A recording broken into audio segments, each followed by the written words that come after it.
इतना भव्य मंदिर बनना चाहिए। अब अगर रामलला का मंदिर बनना तो चाहिए, और सुप्रीम कोर्ट ने जो बात कही है हमें उस पर भरोसा रखना चाहिए। और कोर्ट ने एक निष्पक्ष किंतु एक दिव्य निर्णय दिया। रामलला हम आएंगे, मंदिर वहीं बनाएंगे।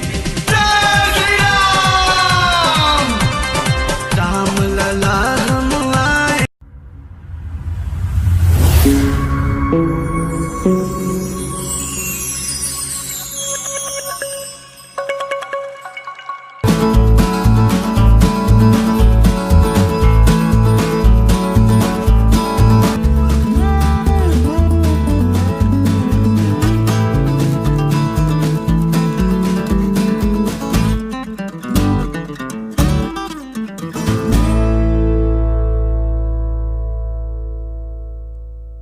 दोस्तों, संत कबीर दास जी का एक बहुत प्रसिद्ध दोहा है, धीरे धीरे रे मना धीरे सब कुछ होए, माली सींचे 100 घड़ा ऋतु आए फल होए।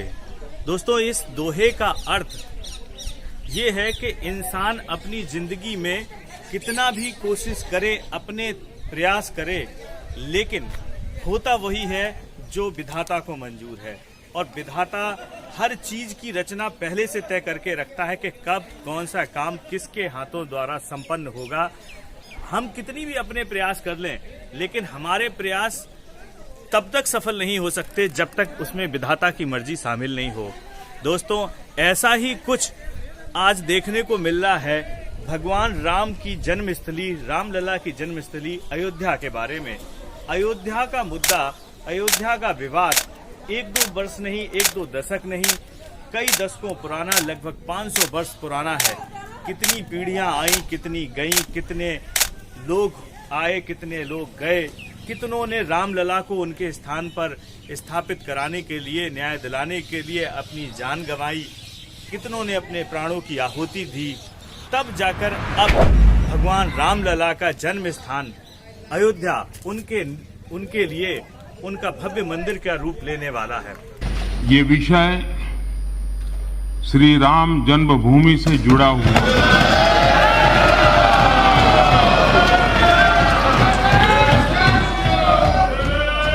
ये विषय है अयोध्या में श्री राम जन्मस्थली पर भगवान श्री राम के भव्य मंदिर के निर्माण से जुड़ा हुआ है।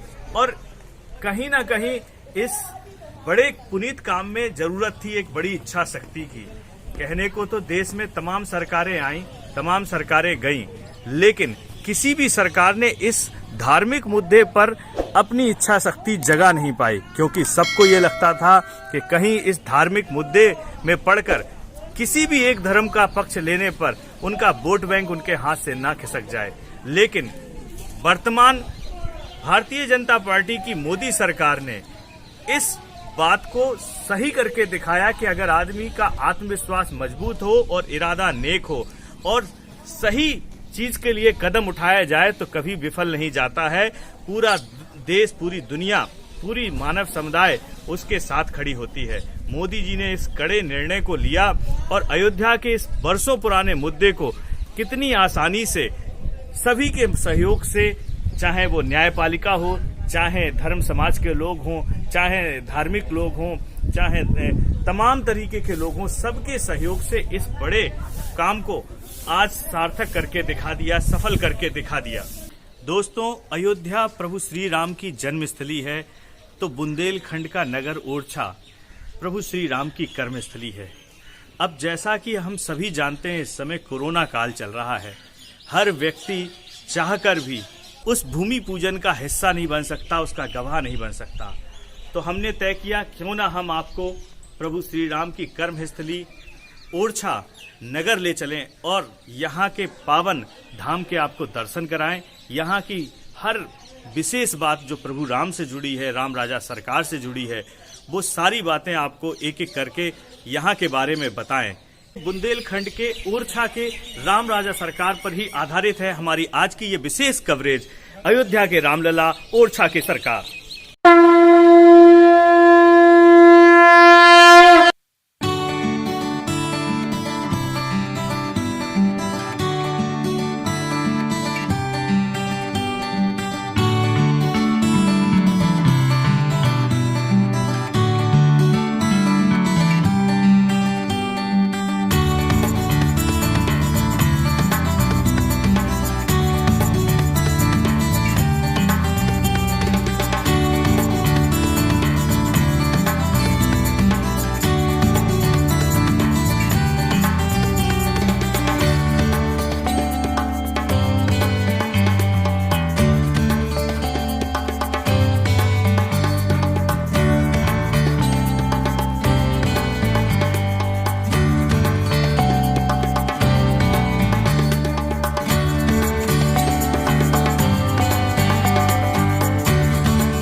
जहाँ से ओरछा के इतिहास और आस्था के इतिहास की शुरुआत होती है।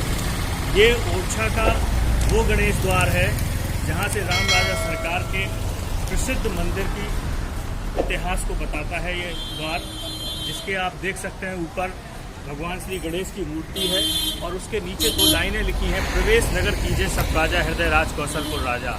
अर्थात हम ओरछा के नगर में प्रवेश करते हैं, आप अपने हृदय में भगवान श्री राम को विराजिए और ओरछा में प्रवेश कीजिए। चलिए तो यहाँ से हम शुरू करते हैं राम राजा सरकार मंदिर की विशेषताओं को आप तक पहुँचाने के लिए, उस यात्रा को आगे बढ़ाने के लिए। गणेश द्वार से चलकर बाजार के रास्ते हम पहुँचे हैं राम राजा सरकार के सम्मुख, मंदिर के सम्मुख द्वार पर। यहीं से मंदिर, राम राजा सरकार के मंदिर की शुरुआत होती है, जहां आज भी बरसों से भगवान श्री राम को राम राजा के रूप में पूजा जाता है। यहाँ के राजा राम है, बाकी सब प्रजा है। कहा जाता है कि आज भी अयोध्या में प्रातः की आरती के बाद हनुमान जी के साथ श्री राम यहाँ पर आते हैं राजपाट करने के लिए। दिन भर यहाँ राजपाट करने के बाद रात्रि विश्राम की आरती के बाद पाताली हनुमान के साथ वापस जाते हैं अयोध्या विश्राम के लिए। राम को राजा के रूप में क्यों पूजा जाता है? क्या कारण है कि राम यहाँ के राजा हैं? क्यों यहाँ के लोगों का ऐसा मानना है कि राम यहाँ के लोगों की आज भी फरियाद एक राजा के रूप में सुनते हैं और पूरी करते हैं? क्या कारण है? इसके पीछे क्या कहानी है? क्यों राम अयोध्या छोड़कर ओरछा में राजा के रूप में विराजे और ओरछा को अपनी राजपाट की नगरी बनाया? इन सब कारणों का पता हमें वहीं चल के पड़ेगा कि इसके पीछे के क्या कारण है। तो चलिए हम चलते हैं राम राजा के भव्य मंदिर में और जानने की कोशिश करते हैं यहाँ के बुद्धिजीवियों से, यहाँ के पुजारियों से, यहाँ के लोगों से।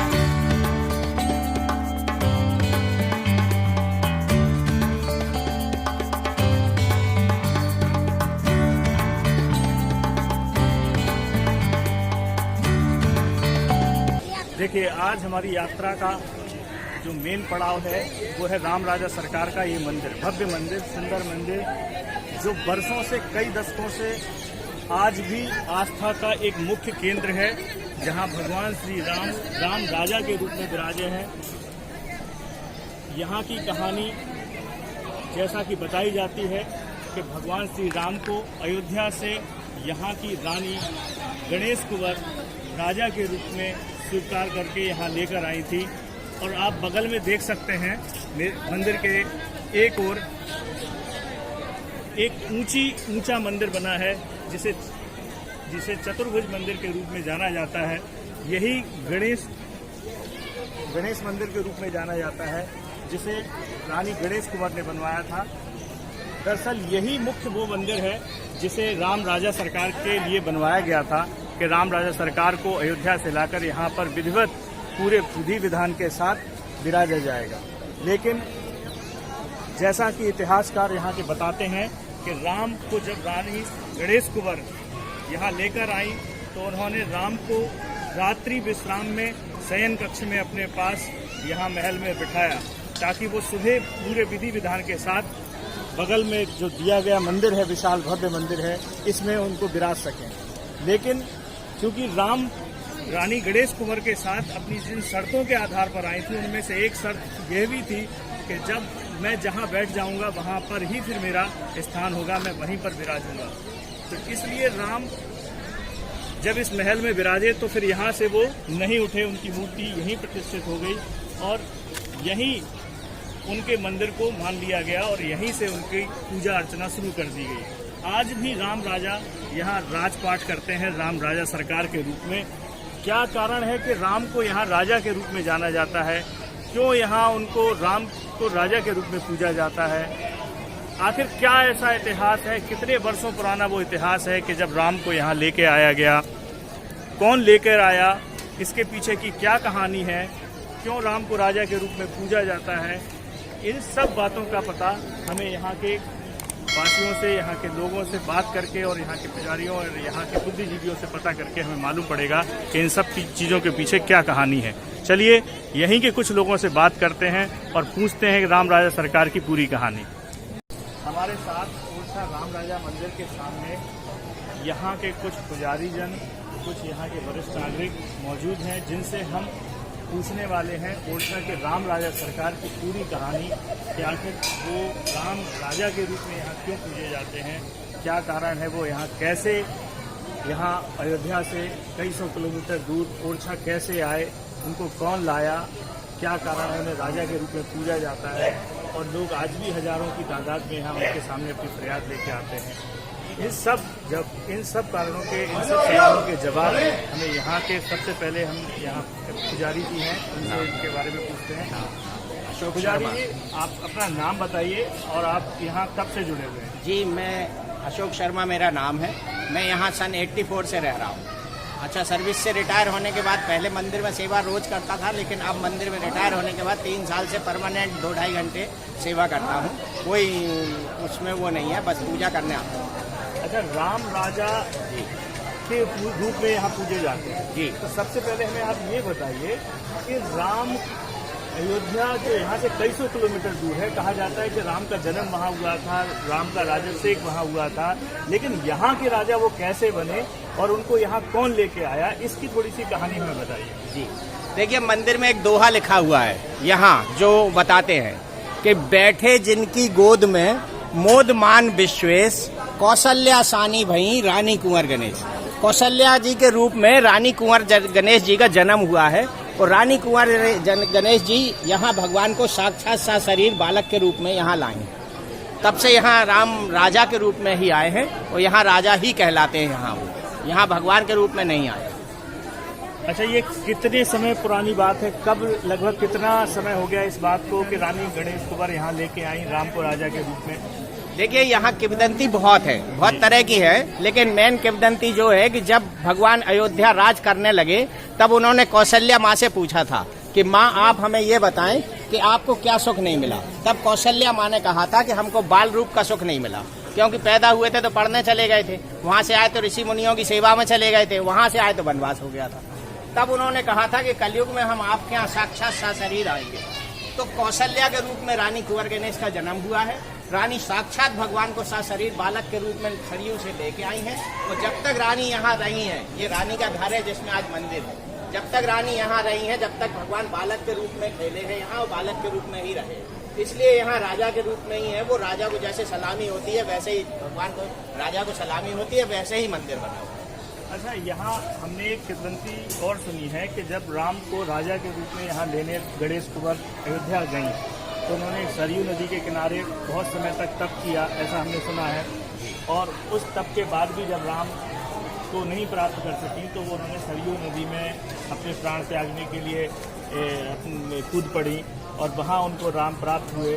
तो उन्होंने यहाँ आने से पहले अपनी कुछ शर्तें रखी थी, उनके बारे में भी थोड़ा सा बताइए। जी, भगवान कभी शर्त नहीं रखते हैं, ये बात आप पक्का मानिए। भगवान तो जो कुछ कराना है वो स्वयं करा लेंगे। तो ये किंवदंती में मैं वो प्रूफ नहीं करता हूँ कि भगवान ने शर्त रखी, लेकिन भगवान ये तय है कि रानी कुंवर गणेश की गोद में भगवान साक्षात सशरीर बालक के रूप में आए। रानी जी ने वहाँ तपस्या की है, क्योंकि राजा से उन्होंने कह दिया था कि हम राम भक्त थे और राजा कृष्ण भक्त थे। तो उन्होंने कहा अगर तुम इतनी राम भक्त हो तो अपने राम को लेके ही आना। तब उन्होंने सरयू में तपस्या की है और भगवान को वो साक्षात सशरीर लेके आए। अच्छा, इस मंदिर के पीछे की क्या कहानी है? कहा जाता है कि जब रानी यहाँ गणेश कुंवर राम को राजा के रूप में लेके आई तो कहा जाता है कि ये मंदिर उनका नहीं था। हमारे सामने बगल में एक और मंदिर बना हुआ है, इसको राम के लिए बनाया गया था कि राम को यहाँ पे बाकायदा विधि विधान के साथ बिठाया जाएगा, लेकिन वो यहाँ ना विराज के यहीं बैठे हैं और यहीं इनको पूजा जाता है। इसके पीछे की क्या कहानी? देखिए, यहाँ जो जिसमें अपन खड़े हैं ये राम राजा मंदिर जो है, आज मंदिर के रूप में है। ये रानी का रनवास है, रानी का घर है, और भगवान राजा यहाँ साक्षात रानी के घर में रहने आए हैं, बालक का सुख देने के लिए रानी जी को। तो वो भगवान यहाँ भगवान के रूप में नहीं है, यहाँ राजा के रूप में है। राजा की ही जय बोलती है, राजा का ही मंदिर है, यहाँ भगवान का मंदिर नहीं है। तो राम राजा को जैसी सलामी होती है वैसी सलामी होती है। अच्छा पुजारी जी, हमने यहाँ सुना है कि यहाँ पे काफी दूर दूर से लोग यहाँ आते हैं, पर्यटक आते हैं, तो केवल भारतवर्ष से आते हैं या बाहर से भी आते हैं, और बाहर से आने वालों का राम राजा के प्रति क्या आस्था रहती, क्या रुचि रहती है, उसको भी थोड़ा सा बताइए। जी, ये ओरछा नगर जो है किसी टाइम में स्टेट हुआ करता था, इसलिए आज यहाँ जो है ये पर्यटन स्थल भी है और तीर्थ स्थल भी है।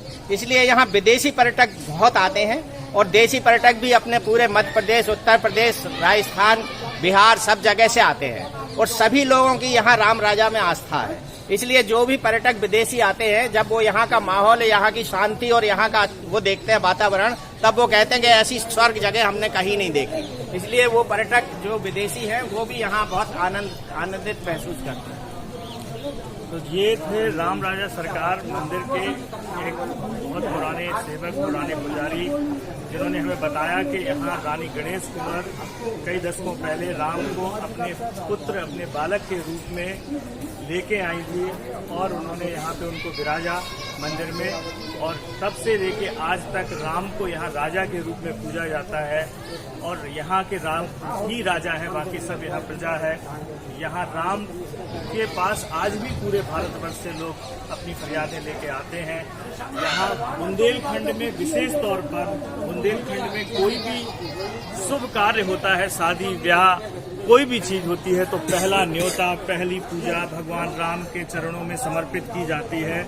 ऐसा यहाँ का विश्वास है और यहाँ की आस्था है। चलिए अब हम यहाँ एक बात और हमारे बीच में अभी पुजारी जी के मुख से हमने सुनी है, और हम कई लोगों से सुन चुके हैं कि यहाँ सुना गया है कि भगवान राम को राजा के रूप में तो पूजा जाता ही है, आज भी राम को राजा के रूप में यहाँ कई बार सलामी दी जाती है, वो भी मध्य प्रदेश शासन के पुलिस अफसरों और पुलिस के जो सिपाही हैं उनके द्वारा।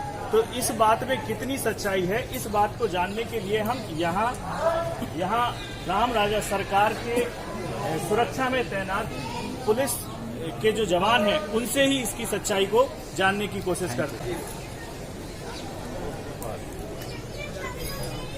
जैसा कि अभी हमें पुजारी जी ने भी बताया, और इतिहास में भी हमने कई लोगों के मुख से और इतिहास में भी पढ़ा और सुना है कि इस ओरछा राम राजा सरकार के मंदिर में आज भी कई दशकों से मध्य प्रदेश शासन के पुलिस कर्मियों द्वारा दिन में कई बार सलामी दी जाती है राजा के रूप में। तो जानने की कोशिश करते हैं यहीं के एक सुरक्षा में लगे हुए सुरक्षा कर्मी पुष्पेंद्र सिंह जी से कि इस बात में कितनी सच्चाई है और ये कितनी बार सलामी दी जाती है, ये अपने आप बताएंगे। यहाँ जो है सुबह की शिफ्ट में करीब अभी 9 बजे से मंदिर खुलता है, 1 बजे तक रहता है, तो 4 बार, और शाम को 4 बार, ऐसे दिन में टोटल जो है 8 बार सलामी दी जाती है, जो रेगुलर चलती है मध्य प्रदेश गवर्नमेंट के कर्मचारियों द्वारा। अच्छा, ये कब से चला आ रहा है? ये कितने समय पुरानी बात है कि तब से ये यहाँ आज भी दी जा रही है सलामी? हमने तो जब से होश संभाला तभी से सुन रहे हैं कि यहाँ सलामी दी जाती है। लगभग 400 वर्ष पुरानी बात है। तब से आज तक यहाँ मध्य प्रदेश शासन के पुलिस विभाग के लोगों द्वारा, सिपाहियों द्वारा आज भी दिन में सुबह 4 बार और शाम को 4 बार सलामी दी जाती है, यानी गार्ड ऑफ ऑनर दिया जाता है भगवान राम राजा सरकार को। राम राजा मंदिर के ठीक दाईं ओर आप अगर नजर घुमाएंगे, एक विशाल काय मंदिर दिखाई देगा जिसमें 4 बड़े बड़े गुंबद हैं जो आसमान को छू रहे हैं। आखिर इस मंदिर की क्या विशेषता है, ये किसके लिए बनवाया गया, इसके बारे में भी जानते हैं पुजारी जी। ये राम राजा यहाँ राजा के रूप में है, तो राजा को, यहाँ के राजा को लगा था कि यहाँ भगवान का मंदिर नहीं बना, इसलिए यहाँ चतुर्भुज भगवान का मंदिर बनाया गया राम राजा के बगल में। तो चतुर्भुज भगवान की वहाँ स्थापना हुई है, चतुर्भुज भगवान की पूजा होती थी, और वो मंदिर चतुर्भुज भगवान के नाम से ही आज भी फेमस है। किसी भी रिकॉर्ड में उस मंदिर को राम राजा मंदिर नहीं कहा गया, उसको चतुर्भुज मंदिर ही कहा गया है। मंदिर के ठीक बाईं ओर एक और महल नुमा इमारत बनी हुई है जिसका नाम है सावन भादो।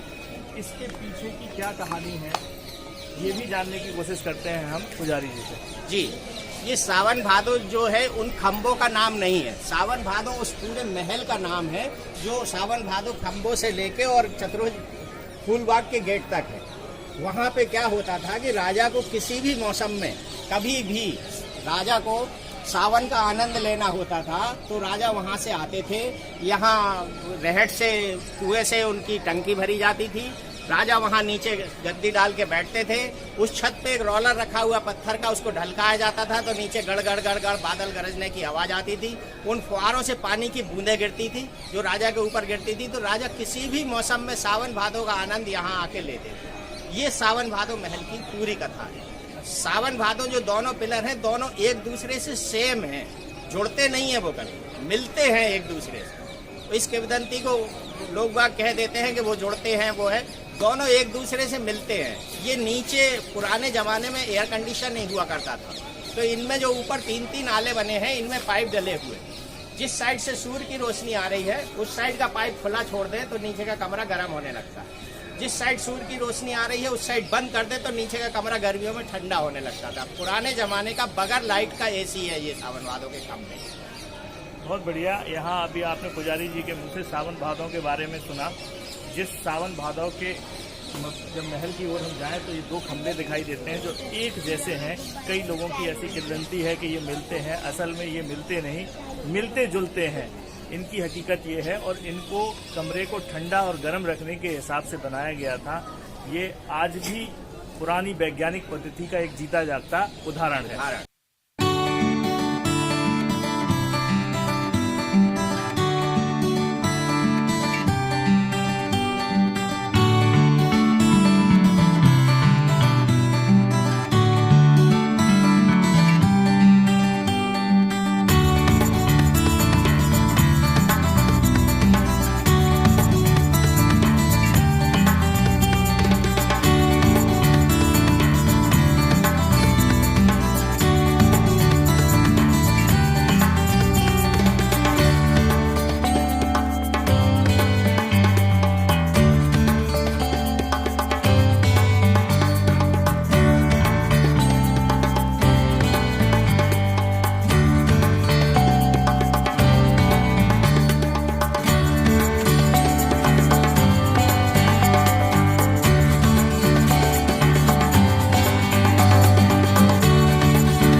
अब हम यहाँ पहुंचे हैं राम राजा सरकार मंदिर के ठीक दाईं ओर एक विशालकाय चतुर्भुज मंदिर जिसे गणेश कुंवर ने भगवान श्री राम राजा को यहाँ बिठाने के लिए, विराजने के लिए बनवाया गया था।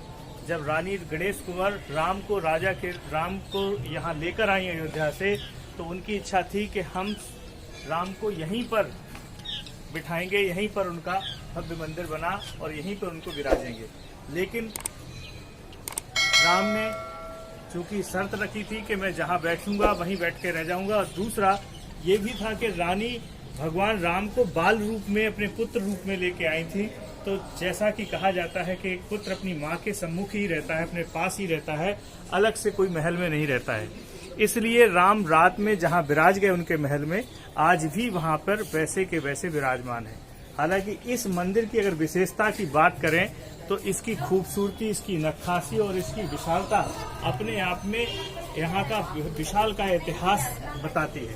साथ साथ इस मंदिर के दरवाजे को अगर आप गौर करें तो यहाँ का दरवाजा और सामने आप अगर गौर करें तो एक महल बना हुआ है राजा का। उस महल के सामने एक भवन कमरा हुआ करता था जो राजा और रानी का कमरा था। उस हिसाब से इसको बनवाया गया था कि जब रानी वहां सुबह सोकर उठें तो उनके सीधे सीधे राम राजा सरकार के यहाँ पे दर्शन प्राप्त हो सके। लेकिन चूंकि राम को अपनी माँ के साथ ही विराजना था, इसलिए उन्होंने अपना स्थान उनके महल को ही बना लिया। और ये मंदिर आज भी राम राजा विहीन मंदिर है। उसकी अपेक्षा फिर यहाँ विष्णु लक्ष्मी के मंदिर को स्थापित किया गया, जो आज भी यहाँ पर दर्शकों के लिए, पर्यटकों के लिए देखनीय है। राम जन्मभूमि विवाद के चलते अयोध्या में पिछले कई सौ वर्षों से भले प्रभु श्री राम से जुड़े हुए आयोजन और कार्यक्रमों का उतना आनंद लोगों ने ना उठाया हो, लेकिन अयोध्या से कई सौ किलोमीटर दूर यहाँ बुंदेलखंड के नगर ओरछा, जो भगवान श्री राम की कर्म स्थली कही जाती है, यहाँ राम राजा सरकार के रूप में भगवान को पूजा जाता है। यहाँ लगातार पिछले कई सौ वर्षों से प्रभु श्री राम से जुड़े कार्यक्रमों को पूरे आनंद और उत्साह के साथ मनाया जाता है और तमाम बुंदेलखंड वासियों के साथ साथ पूरे भारत से उनके भक्तगण यहाँ एकत्रित होते हैं। फिर चाहे वो हनुमान जयंती हो, जानकी जयंती हो, तीज हो या प्रभु श्री राम की विवाह पंचमी। जी हाँ दोस्तों, विवाह पंचमी जो नवंबर से दिसंबर के बीच मनाई जाती है, कहते हैं उस दिन ओरछा में बुंदेलखंड सहित पूरे भारतवर्ष से तमाम पर्यटक और भक्तगण यहाँ एकत्रित होते हैं। ओरछा नगर के तमाम होटल, तमाम धर्मशालाएं खचाखच भरी होती हैं और 3 दिन चलने वाले इस विवाह पंचमी के कार्यक्रम में लोगों के उत्साह देखते बनता है। उस दिन मंडप का आयोजन किया जाता है। मंडप के दौरान तमाम तरीके के सुगंधित और अच्छे पकवानों के साथ भोजन तैयार किया जाता है, जिसका भक्तगण प्रीति भोज के दिन लुत्फ उठाते हैं। साथ साथ उसी दिन भगवान की रात में 7:30 बजे के आसपास, 7-7:30 बजे के आसपास श्री राम की बारात पूरे ढोल नगाड़े और बैंड बाजे के साथ निकलती है। नगर की तमाम गलियों में घूमती हुई जानकी मंदिर पहुंचती है। दूल्हे राजा आने वाले, उनके स्वागत के लिए लड़की के पक्ष से खड़े हुए।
बारात में बुंदेलखंड के तमाम उनके भक्तगण नाचते गाते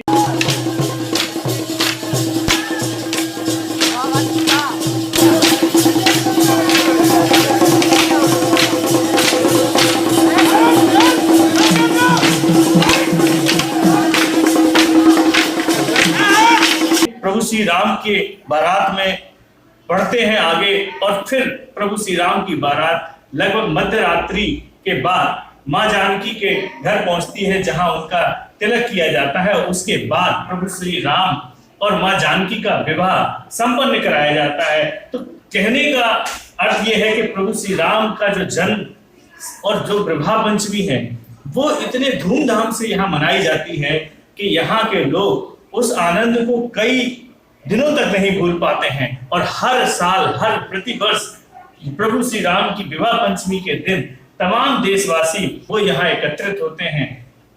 कहें तो अयोध्या भले प्रभु श्री राम कष्ट में रहे हों, टेंट में रहे हों, लेकिन इतने वर्षों तक ओरछा में प्रभु श्री राम ने पूरे ठाट बाट के साथ यहाँ राज किया और अपनी सरकार चलाई। इसीलिए प्रभु श्री राम को यहाँ राम राजा सरकार के रूप में जाना जाता है। राम राजा मंदिर के बारे में भी हमने आपको विस्तार से बताया। राम राजा सरकार के बारे में विस्तार से बताने के साथ साथ एक बात और बताने वाली है, वो ये उनके परम भक्त, उनके परम प्रिय, उनके सेवक हनुमान जी के बारे में। कहा जाता है कि रामचरितमानस में भी कई बार विवरण आया है कि हनुमान जी ने कई बार विशेष परिस्थितियों में राम लक्ष्मण की पूरी तरीके से संकटों में मदद की है। इसी तरीके से आज भी राम राजा सरकार के चारों ओर हनुमान के कुछ विशेष मंदिर हैं। एक ओर पाताली हनुमान, तो दूसरी ओर छारदारी वाले हनुमान, एक और लंका हनुमान, एक और सतार वाले हनुमान। दोस्तों, ओरछा का आज का ये पौराणिक और ऐतिहासिक कार्यक्रम हमारा आपको कैसा लगा, हमें ज़रूर बताइए। सब्सक्राइब कीजिए, लाइक कीजिए और कमेंट्स कीजिए। हमने नीचे इस कार्यक्रम के अंत में अपना डिस्क्रिप्शन दिया है इस यहाँ के इतिहास के बारे में, यहाँ की कथा के बारे में। साथ ही वहाँ हमारा मोबाइल नंबर दिया गया है, उस पर आप अपने कमेंट्स और अपने मैसेज भी हमें देकर हमारे जो भी लिंक है उससे आप जुड़ सकते हैं और हमारी कार्यक्रम को और अच्छा बनाने में हमारी मदद कर सकते हैं।